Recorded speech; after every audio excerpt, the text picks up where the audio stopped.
بسم الله الرحمن الرحيم. السلام عليكم ورحمة الله وبركاته.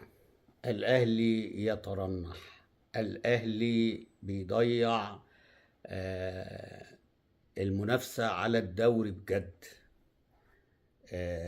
هنا بس عايز أشكر فريق سيراميكا بقيادة علي ماهر، اللي هو متهيألي كده ان هو كان بيضحك على هو عنده اصابات او كل حاجه، بس هو بالغ قوي في حته ان 11 لعيب وانا ما عنديش لعيبه وانا ما اعرفش ايه. فالكلام دوت نيم لعيبه النادي الاهلي وجهازه الفني ثم جماهيره، وادى انطباع ان في مباراه هتبقى زي ما بيقولوا كده بلغه الكوره ان هي متسابه او متفوته ولكن اللي احنا شفناه النهارده، لا، علي ماهر لاعب مباراة نظيفة محترمة. كان ند وكان مفروض يكسب. لو كان موكا ده كان جاب له الكرة من الكورتين اللي هم في نهاية الشوط الثاني، واحدة منهم كان كسب الثلاثة بونت، وكان هو اللي هينافس النادي الأهلي على المركز الثالث والرابع. كان يعني هينافس على المركز الثالث.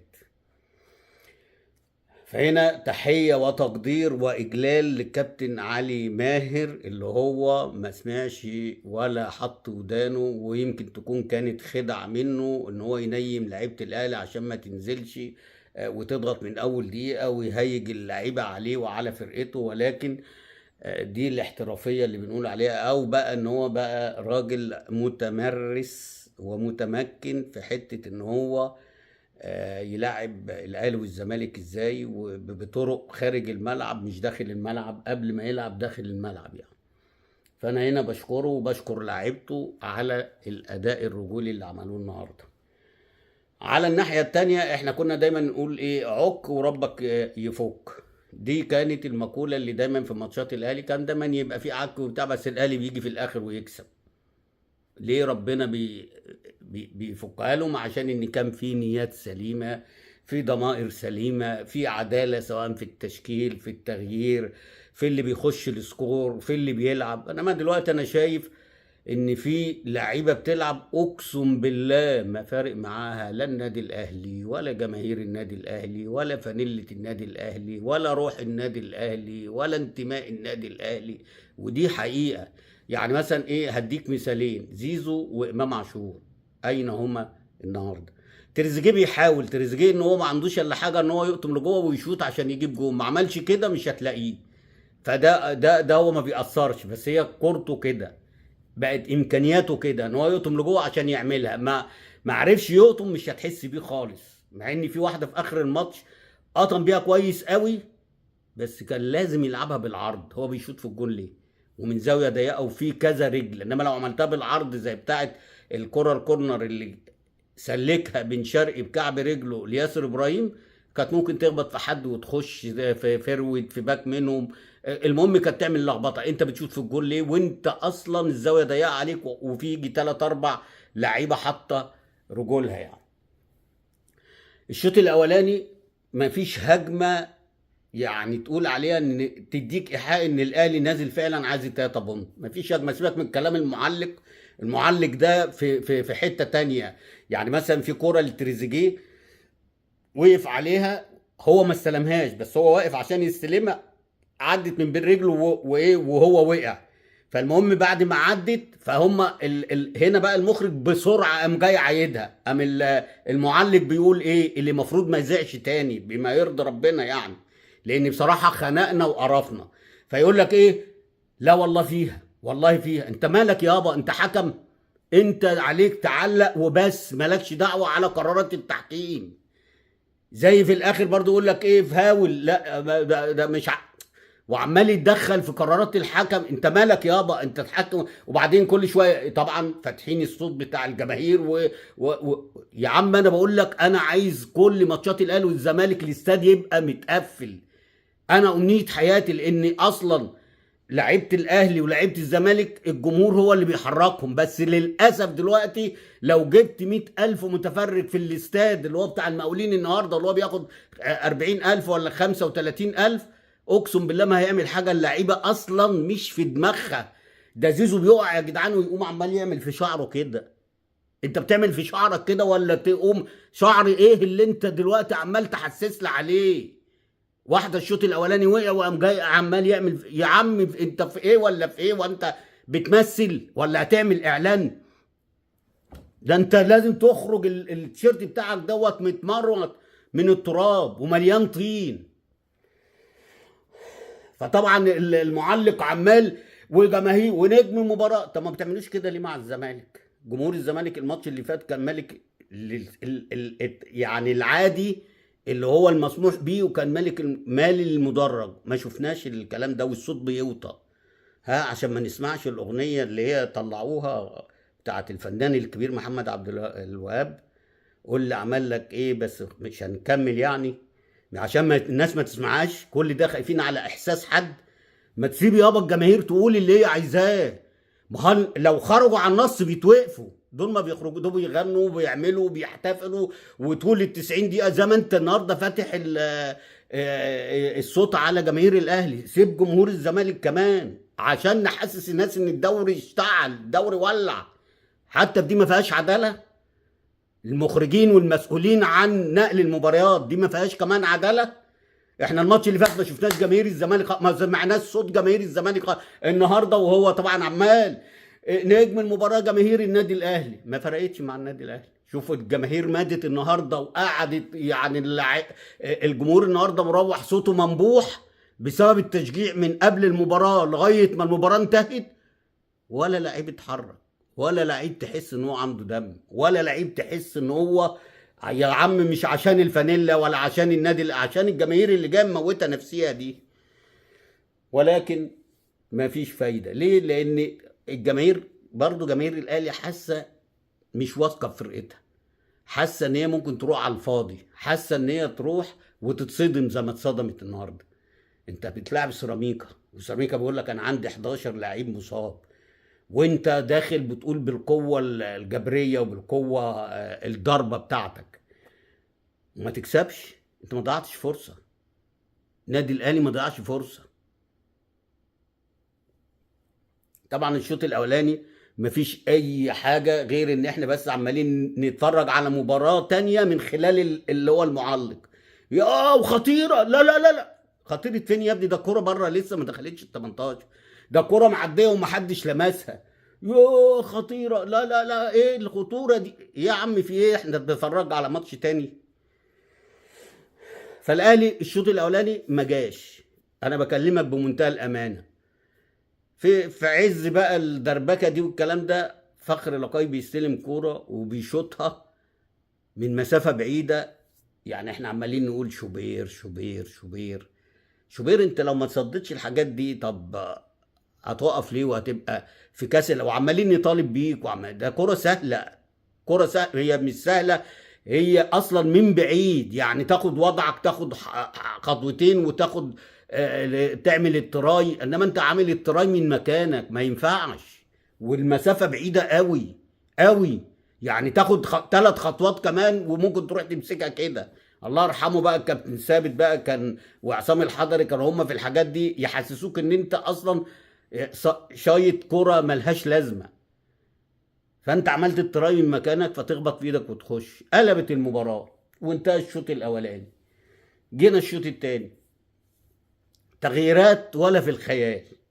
هو مش عايز يطلع امام عاشور ويطلع زيزو، ده كان لازم اول تغيير يحصل. ومعاهم ديانج، ما عنديش مشكله لان ديانج كمان مش في دماغه خلاص الراجل. واحنا قلنا الكلام ده، احنا قلنا الكلام دوت من بين الدورين. يا عم جاي لك فيه 600 الف دولار، بيعه وسيب احمد رضا. سيب كباكا اللي انت دلوقتي هتموت عليه، اللي هو اللعيب الصغير ده. واخد بالك؟ واحد عنده عايز يموت نفسه وعايز يثبت نفسه. واخد بالك؟ سيب قفشه.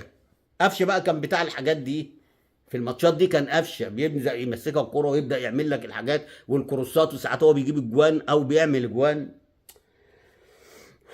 ولكن عمال يغير تغييرات ملهاش معنى. نزل محمد شريف ما حسيناش بيه. واخد بالك؟ قام جاي مطلع بالعمري. طب انت طلعت بالعمري وحطيت ياسين مرعي، بتلعب ياسر ابراهيم ورا؟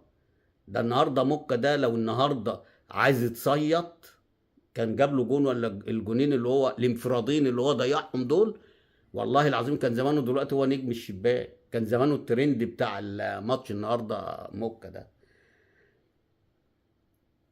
فانا مش عارف بصراحه، يعني تغييرات في لعيبه ما تستاهلش ولازم كانت تطلع. وخلي بالكم اول ما زيزو خرج من الملعب حط رجليه بره الملعب الجون جه، ما بالك بقى لو غير من بين التايمين كان الاهلي كسب. في ناس كده ادامها حلو وفي ناس ادامها مش كويس. ما علينا عشان ما يقولش مش عارف ايه. والنهارده ما خرجش الا واحده بس بالكوره بره، عشان بس نبقى ايه نديله حقه بما يرضي ربنا يعني. خرج بواحده بره برضه زي مباراه المنتخب. ويجي الناس تقول لي خلي بالك هو المنتخب فوق لعيبه الاهلي. فين فوق لعيبه الاهلي؟ ده المفروض ياكلوا سيراميكا النهارده. حق ربنا ياكلوا سيراميكا النهارده. يعدي المباراه وهوب هوب هوب كوره كورنر.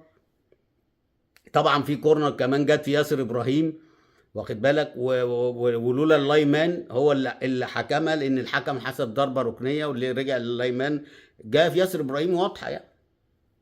المهم الكره اترفعت، قام بن شرقي يا دوبك ايه لمسها غير اتجاه، راحت لياسر ابراهيم حطها احسن من تريزيجيه وامام عاشور وزيزو، لان جات لهم نفس الكوره. نفس الكوره دي بل بتاعت ياسر ابراهيم صعبه لانها بعيد وفي وسط الزحمه. بتاعت زيزو كانت عدت من المساك رجب نبيل وجات له وحطها قد كده قد كده، هو بالظبط حطها قد كده. ونفس الكلام تريزيجيه، واحده من بره القائم يعني من بره العارضه مش بين التلات خشبات، والتانيه في ايد بسام ضعيفه جدا. وبعد كده يعملها بن شرقي يحط ياسر ابراهيم ويجيب التعادل. كان فاضل كام؟ فاضل بتاع حوالي 4 5 دقايق، هوب هوب هوب ادى 6 دقايق، هوب حصل لغط على ضربة جزاء. بس هي للأمانة ضربة جزاء. أنا مش عارف يعني اللي على الفار ما حسبهاش إزاي والحكم ما حسبهاش إزاي. أنا بصراحة يعني بس الأهلي ما يستحقش يعني، بيني وبينك حتى لو اتحسبت كانت هتتصد. بس أنت ما تستحقش تكسب ماتش زي ده لأنك ما ضيعتش فرصة بجد. واحدة في العارضة ما ضيعتش، واحدة انفراد وما فيش الكلام ده. احنا بنشوف عك في عك في عك في عك. حسين الشحات نازل مش عارف هو بيلعب ايه، هل بيلعب 10 ولا بيلعب ناحية الليفت ولا ناحية الرايت؟ امام عاشور فين؟ زيزو كان فين؟ بن شرقي لما نزل حطه ناحية اليمين. ايه يا عم في ايه؟ هو انت ما بتتعلمش من الاخطاء؟ فعايز اقول بما يرضي ربنا ان النهارده الاهلي نفد، لان الكورتين بتوع موكا ده لو دخلوا حتى لو كانت في الحاله دي هيحسب ضربه الجزاء عشان يبقى النتيجه الى حد ما شكلها كويس يعني. مبروك لعلي ماهر ولاعيبته، عمل مباراه نزيهه نظيفه محترمه. سيبك من الكلام، انا مش هطلع واقول لك ان في لعيبه او في مجلس اداره، لا انا هقول لك بمنتهى الامانه علي ماهر بيلعب باحترافيه ملوش دعوه، لان ده اكل عيشه. لان لو اتاخد عليه ان هو بيفوت للنادي الاهلي او لنادي الزمالك او لاي نادي اتاخدت على اي مدرب بيبطل تدريب، لان محدش هيثق فيه ويجيبه ويدرب فرقته. فهنا احقاقا للحق علي ماهر لاعب مباراه كبيره وكان امنيه حياته. وانا بقول لك اساله قبل الماتش وبعد الماتش يقول لك كان نفسي اخد التلاته بونت. ليه؟ لان هو مدرب كره محترف. لما يمسك الاهلي حاجه تانية، انما لما يلعب ضد النادي الاهلي برضه لازم يبقى حاجه تانية، لان ده اكل عيشه. ودي حاجه اسمها الضمير، لان انا لازم يبقى عندي ضمير عشان ان انا اكل عيشي. ان انا لما اروح اصل انا مش هخلد في سيراميكا، هروح اي نادي تاني. فانا عشان اروح اي نادي تاني لازم يكون بتظهر قدام النادي الاهلي تحديدا والزمالك بمستوى راقي ونزاهه في التعامل. فمبروك للكابتن علي ماهر. وبرضه عايز اقول حاجه، لان برضه اثناء المباراه واول ما المباراه بدات في ناس برضه كلمتني، وادي الاستاذ ياسين منصور وادي سيد عبد الحفيظ اللي واجعين دماغنا يا جدعان. هو عملوا حاجه؟ اولا هم جم وهي الدنيا خربانه والدنيا واقعه والدنيا ضلمه، ولو ما كانتش ضلمه ما كانش الكابتن الخطيب ساب المركب ومشي. فهم جم لا في قيد مفتوح ولا انتقالات دلوقتي ولا لعيبه فري هو اللي ممكن يعمله يمشي المدرب، بس هيمشي المدرب انا مشيت المدرب، هل ان اللعيبه دي لو جبت لهم دلوقتي جوارديولا هل ان هم هيأدوا؟ طبعا صعب، لان العيب في اللعيبه اللي جت عملت انشقاق في اوضه اللبس وانشقاق في الملعب. بص على اللعيبه النهارده وانت تعرف معنى كلامي، لا في روح ولا في اداء ولا في حماس ولا في شكل، وكل واحد ملوش دعوه. ده احنا سامعين كمان ان في لعيبه واخده كل مستحقاتها ولا في دماغها. طب انت لما بتاخد مستحقاتك هتلعب كرة ازاي؟ على العموم هارد لك للنادي الاهلي وجماهيره، مبروك لعلي ماهر، وان شاء الله اشوفكم في فيديو قريب باذن الله. السلام عليكم.